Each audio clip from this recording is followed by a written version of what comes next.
Hey guys, how's it going? Grindhead Jim here. Wanted to talk about something today that would fit on my channel, but I think it makes just as much sense, if not more, to talk about here. And that's community within video games. So many games have multiplayer components and development components and are live, breathing entities. I mean, we're looking at Destiny right now, which is something that many of you do play, many of you don't play, and there's very strong opinions on this game. The same could be said for Warframe, which is one of Gamertron's favorites. Same could be said for communities like Call of Duty, Halo, and many, many, many other games.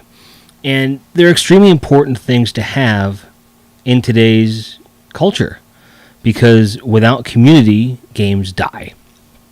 You'll see a lot of games that are multiplayer based, and if no one plays them or no one supports them, they die, pure and simple. And that's a shame. It's not something that anyone ever wants to see. And yet it does seem to happen. So as a result, it's important to have that in your sights, so to speak. So looking at a game like Warframe. Warframe has been in beta for a long time.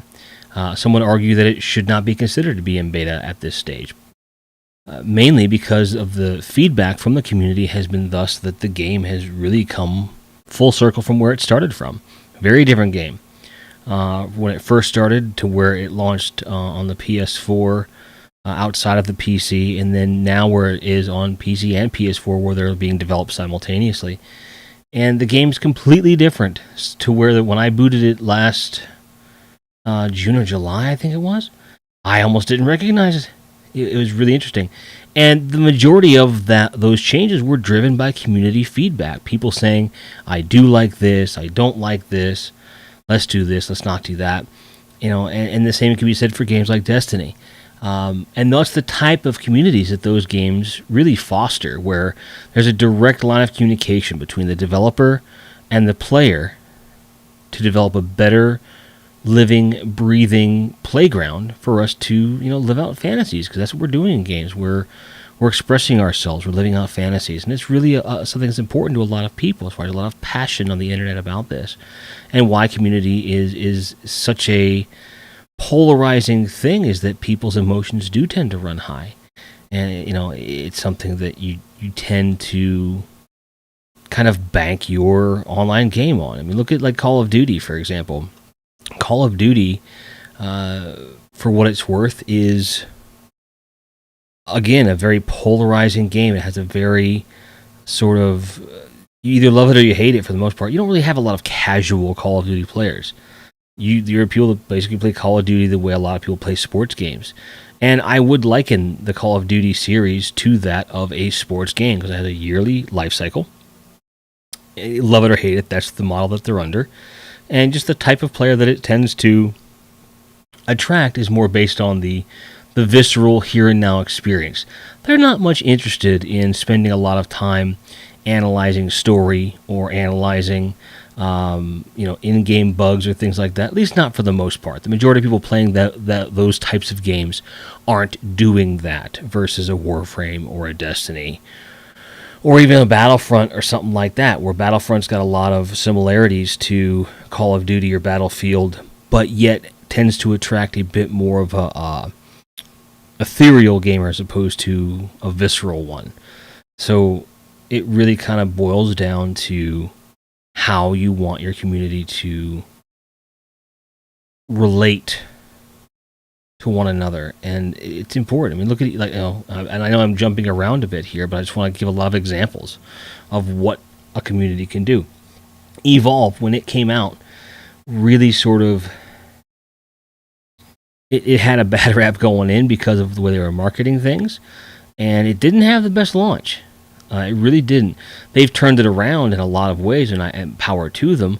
But I think the main reason that game did kind of stick is that there were some diehards that really stuck to the game. And without that community feedback, who knows where they'd be right now. You learn to rely on the people that enjoy your game. And that's really what all of this boils down to is,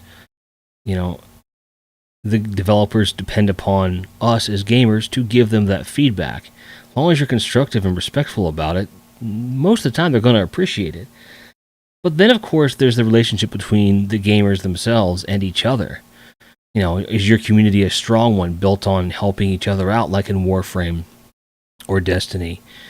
Or is it Call of Duty or Battlefield where it's all competitive all the time and there's nothing I can do to help you? Mainly because the games just aren't designed for Sherpaing, if you're familiar with the term, or if you're not, it's just a term about helping people through harder stages of certain gameplay and things like that. So, does your game support fostering a community? Does the community support fostering itself? And, those are all factors that are going to really contribute to how long your game lives or dies, which is an interesting thing to consider. So, what do you guys think? Do you think that gaming is synonymous with community these days? I know there's always been a call for the single player game where the game is played by yourself offline in solitude. And I think those games will always have a place in our culture, but I think that the push has been for larger communities. I mean, even Fallout, which is a game like that, has a large community of people that really enjoy what's going on. The modding community is another way that people enjoy what is otherwise a solitary game in a group mentality. What are some other examples that you guys can think of? And how do you think the communities should be able to grow in the future? Let us know below. Thanks for watching. Thanks for subscribing. This has been a video. We'll see you next time. Cheers.